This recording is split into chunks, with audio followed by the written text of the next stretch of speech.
Welcome back to my film and TV channel. You're all staying safe. Well, if you're a bit cold like I am in the UK at the moment in January 2025, I'm about being warmed up a little bit. Let's go over to Australia for a mystery crime thriller that's been around a little while over there, but has only just reached the territory of the UK. We're going to have a look at something, or Series 1, I'm sure there might be more of these, Series 1 of North Shore, which is a mystery crime thriller created by Mike Bullen and premiered on the 10th of May 2023, so almost 20 months ago now as I'm recording this, on Network 10 in Australia.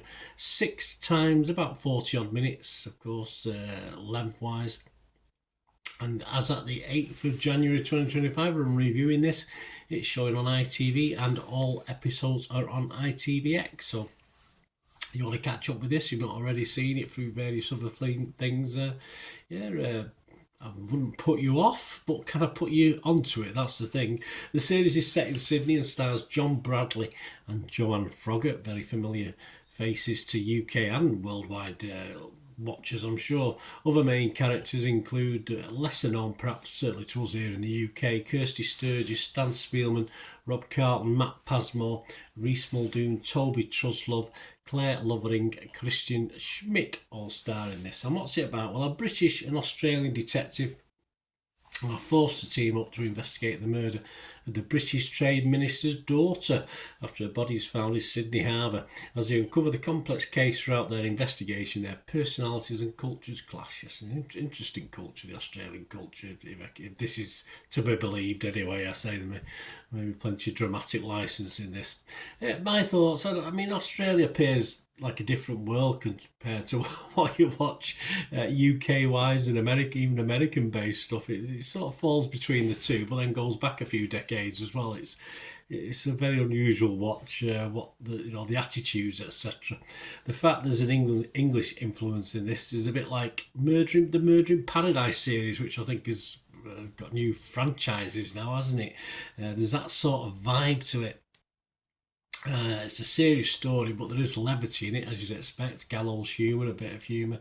But it all felt a bit odd at times in the sort of way this was set out. I do like quirky, and I must admit I'd have to give this a tick on the quirky box. And as for the British policeman sent over as he's deemed to be an honest cop, well, thanks Australia, that's a very 1970s UK to you, but he's only been got rid of because he obviously all his superiors and everyone around him's on the cheating, setting people up, fitting people up, if you like. It's a setup cop, all this, but very, very 1970s, and that just adds to the total illusion of a strange world, Australia, based on what I'm watching this. Acting wise, I always like spending time with Joanne Froggat, of course, well known for Downton Abbey, Sherwood as well. Although I find her acting a little bit up and down. I do enjoy watching her, but she's not the greatest actress, and sometimes she's better than others. And interesting enough, Kirsty Sturgis, who I've not seen much, and she's not done that much actually. I think she's based in Australia or New Zealand, I don't know which. She's well known for 13 Lives, if you watch that. Plays an excellent part as the DS. I'd like to see a little bit more of her going forward on the acting side as well. And as for John Bradley, well, yes, of course, Game of Thrones, other things as well, but I've always found him a very poor actor. Simple as that. He gets away with it because of his cheeky charm, of course. And as mentioned, he's probably, if we were redoing the Murder in Paradise series or doing the latest version of it, he's the sort of guy you'd have going over as a DI. He's the sort of guy because he's got that quirkiness to him, and that's probably why this gets a feel of that as well. But for the more serious stuff, I think he's really pretty average. His acting is pretty wooden at times. I'm not overly impressed with the guy, but all credit to him, he's doing well. Right place, right time, earning a few quid, so why not? I mean, the police procedural stuff is, yes, pretty formulaic. It's never boring. It doesn't throw too many characters and suspects at you, so it gives you time to think about the clues and doesn't overcomplicate things as to what's actually happened in this story as well. And about halfway through, you sort of get the gist of it. Obviously, you get the dotting of the I's and the crossing of the T's for the last 3 episodes. But you sort of know what's going to happen. But at least you can quite happily try and put 2 and 2 together and make 4 if you can. Usually you make 5. But of course, as you'd expect, it all comes to a conclusion for episode 6 anyway. The subplots, normally family driven, are okay as relationships and marriages are falling apart all over the place. That's basically some of the reason behind the subplots. And I thought 6 episodes is certainly an episode too long. I'll perhaps push it to 2 too long, but it's definitely an episode too long for what content we get. For me, this isn't a classic 9 p.m. Saturday night watch. It's more a cup of hot cocoa and a bar of chocolate afternoon watch for me, as in the same way Murder in Paradise is obviously put at peak time in the UK, but for me it's more a nice comfortable afternoon watch, and this has a similar vibe to it, as I say, apart from the oddness of Australia. My apologies, but it does look an odd place. I'll have to go one day, but it does seem an odd place to me. But this sort of entertainment, there's always a place for it, because it's okay, it's fine, nothing wrong with it. It's pulp, if you like, but it's there, it's watchable, and it's okay. And as being watchable, I will give it, of course, a watchable score. I'm going to be fresh on Rotten Tomatoes, I'm going to be positive on Metacritic, and I'm giving it my watchable score of 6 out of 10.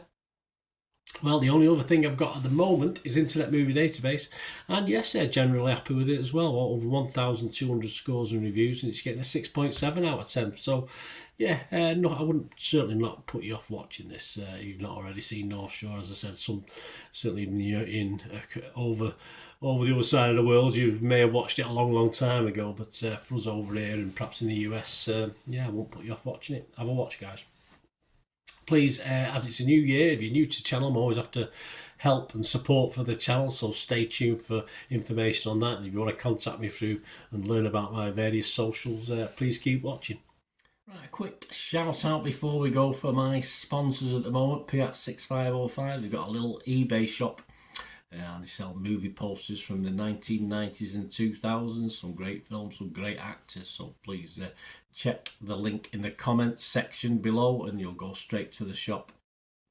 I dispatch everything between 24 and 48 hours, so if you see anything there, you want to order it, you can also mention my name. I mean, they are sponsoring me, so I do my little deal as well, so you can get 10% off.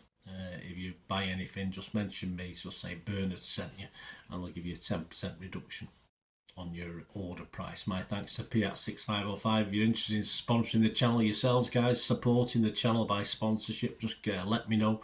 My socials are on screen there, so just contact me about that and we can have a chat. Other ways to help me out, guys, if you watch the ads, if the ads on this YouTube ads, that helps in a very little way, but it all helps. It all, watch the pennies and pounds look after themselves, they say, don't they? Or the pennies or the 10p's look after themselves. But if you watch the ads or follow the links on the ads as well, that's always a nice way to support the channel. If you sort of hang on for it, I've done that. I watched other people's and followed the ads, just something I fancied, which does happen from time to time.